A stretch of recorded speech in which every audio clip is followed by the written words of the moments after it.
প্রিয় দর্শক, আমরা এখন আছি যাদবপুর।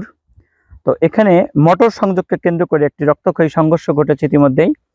আমরা যেটি জানতে পেরেছি এখানে এসে, এই এলাকার মানুষের মুখ থেকে যেটি শুনতে পেরেছি এবং যারা ভুক্তভোগী তাদের কাছ থেকে যেটি জেনেছি যে একজন আশরাফ সাহেবের যে মোটরটি ছিল, এখানে মোটর সংযোগ মানে সেচ পাম্প যেটি বিদ্যুৎ চালিত, এই সেচ পাম্পের ঠিক পাশের জমিতেই মানে 10 ফুট জায়গার ডিস্টেন্স, সেখানে পার্শ্ববর্তী জমির মালিক একটা আবেদন করেছিল মোটর সংযোগ পাওয়ার জন্য।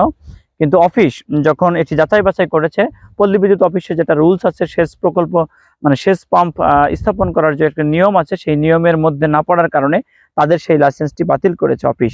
সেই সূত্র ধরে তাদের দুই পক্ষের মধ্যে একটি রক্তক্ষয়ী সংঘর্ষ ঘটেছে।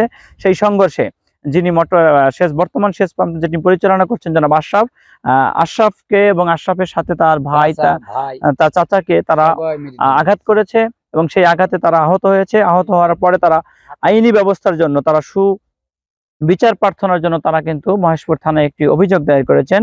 যে অভিযোগের ভিত্তিতে প্রশাসন কিন্তু ব্যবস্থা নেওয়ার জন্য, এটিকে তদন্তপূর্বক ব্যবস্থা নেওয়ার জন্য কিন্তু সিদ্ধান্ত নিয়েছেন। তারই আলোকে আমি আশরাফ সাহেবকে যদি দেখাই, একটু দেখেন আপনাকে মেরেছিল কে, মাথায় যদি একটু দেখেন, তার মাথায় একটি সেলাই রয়েছে, এটি পড়বে দেখেন। আজিজুর এবং মাজেদুর আপনাকে মারধর করেছে। আর আপনাকে কে মারধর করেছে? আমারও মেরেছে মাজেদুল। মাজেদুল পরে আমার আছে এখানে আমার ভাই, তাই না?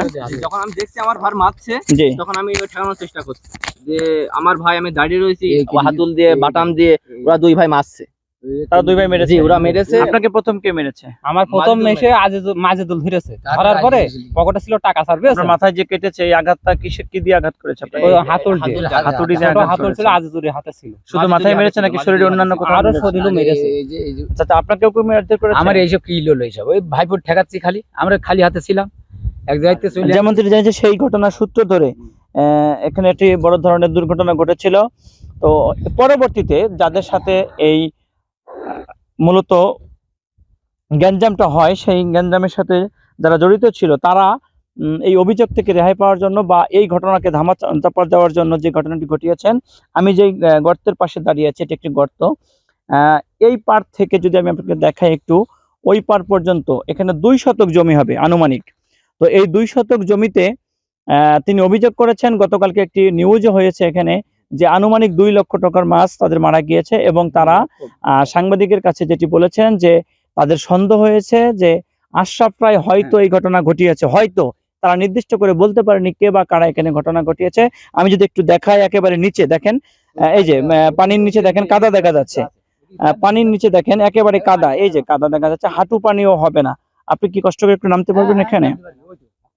তো আমি যদি পুরো এরিয়াটা দেখাই একটু আপনাকে, সেটি হচ্ছে যে 2 শতক জমিতে আসলে যদি মাছ ছাড়া হয় তাহলে কতটুকু, এই যে দেখেন একজন পানিতে অবস্থান করছেন, এখানে যে মাছ মানে দাঁড়িয়ে আছেন, এখানে এখন বর্তমান যে তাপমাত্রা, এই তাপমাত্রা এখানে আসলে কোনো মাছ বেঁচে থাকার কথা না। তারপরে যদি যার পুকুর মালিক তিনি যদি মাছ ছেড়ে থাকেন, এই তাপমাত্রা কিন্তু মাছ আসলে বেঁচে থাকার কথা না। কিন্তু এই যে জায়গাটি, এই গর্তটি 2 শতক জমি, 2 শতক জমিতে যদি আপনি বৈজ্ঞানিক পদ্ধতি বলেন বা গ্রাম্য পদ্ধতি বলেন, সেই দিক বিবেচনা করে যদি আপনি মাছ চাষ করেন, আসলে আনুমানিক কয় টাকার মাছ হতে পারে এখানে। কিন্তু এই আশরাফদেরকে ফাঁসানোর জন্য বা তারা আইনি জটিলতা থেকে রক্ষা পাওয়ার জন্য আশরাফদের বিরুদ্ধে যে অভিযোগটি এনেছেন, আশরাফ গং যারা এখানে উপস্থিত আছেন তাদের সকলের উক্তি হচ্ছে যে তারা এই ঘটনার সাথে জড়িত না। এবং এখানে যে এই পরিবেশটি আমরা দেখতে পারছি, তাতে করে মনে হচ্ছে যে এখানে আসলে মাছ চাষযোগ্য পুকুর এটা না, এটা পুকুরের মধ্যে পড়ে না। যেহেতু 2 থেকে 3 শতক জমি, এখানে একটি গর্ত ছিল, এই গর্তে তারা আসলে হয়তো নিজের পরিবারের চাহিদা মেটানোর জন্য কিছু মাছ ছেড়ে থাকতে পারে বা থাকতে পারে। কিন্তু এখানে আনুমানিক তেমন কোনো ব্যবসায়িক প্রক্রিয়ায় কিন্তু এখানে কোনো মাছ ছাড়া হয়নি। আশরাফ সাহেবের যে বক্তব্য, তিনি বলেছেন যে আমাদেরকে ফাঁসানোর জন্য বা আমাদেরকে মারধর করেছেন, এই মারধর থেকে তারা বাঁচার জন্য এবং আইনি জটিলতা থেকে রক্ষা পাওয়ার জন্য তারা এই ঘটনাটি ঘটিয়েছেন। আচ্ছা, এই যে আপনাদের বিরুদ্ধে যে অভিযোগটা আনা হয়েছে যে আপনারা বিষ প্রয়োগ করে তাদের এই গর্তের মাছ মেরে ফেলেছেন, এই বিষয়ে আপনারা কি বলতে চাচ্ছেন? আসলে ভাই, যদি আপনি এলাকাবাসীর কাছে শোনেন, আমরা কখনো এরকম জঘন্য কাজ করে থাকিছি কিনা, আমরা কখনো ঝামেলা ঝোড়ঝাড় কখনোই যাইনি। তো কিভাবে আমরা বীজ দিতে পারি এখানে? ওরা প্রতিপক্ষ আমাদের মেরেছে, আমরা মামলা করেছি, কেস করেছি, তারা আমাদেরকে বিপক্ষ আছে কোনো কিছু দেওয়ার জন্য এই কাজটা করেছে।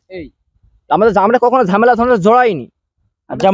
যেমনটি জানিয়েছেন আমাদেরকে যে তারা হসপিটালে ভর্তি ছিল এবং তারা জানে না যে এই ঘটনা কে বা কারা ঘটিয়েছে। তবে এই দৃশ্যটি যদি দেখাই, এই গর্তের যে জায়গাটি আমি যদি একটু হেঁটে দেখাই, দেখেন মাত্র 5 সেকেন্ডও লাগেনি আমার এই পার থেকে ওই পার আসতে। তো এই ঘটনা তাদেরকে যেভাবে মারধর করা হয়েছে, একজনের মাথা ফাটিয়ে দেওয়া হয়েছে এবং বিভিন্নভাবে তাদেরকে আঘাত করা হয়েছে। এই মামলা থেকে রেহাই পাওয়ার জন্য, এই আশরাফ গংদেরকে ফাঁসানোর জন্য তারা কিন্তু এই মাছ মারার যেই অভিযোগটি করেছেন, যাদের নামে অভিযোগ করেছেন তারা বলছেন এটি ভিত্তিহীন, তারা এই ঘটনার সাথে জড়িত না।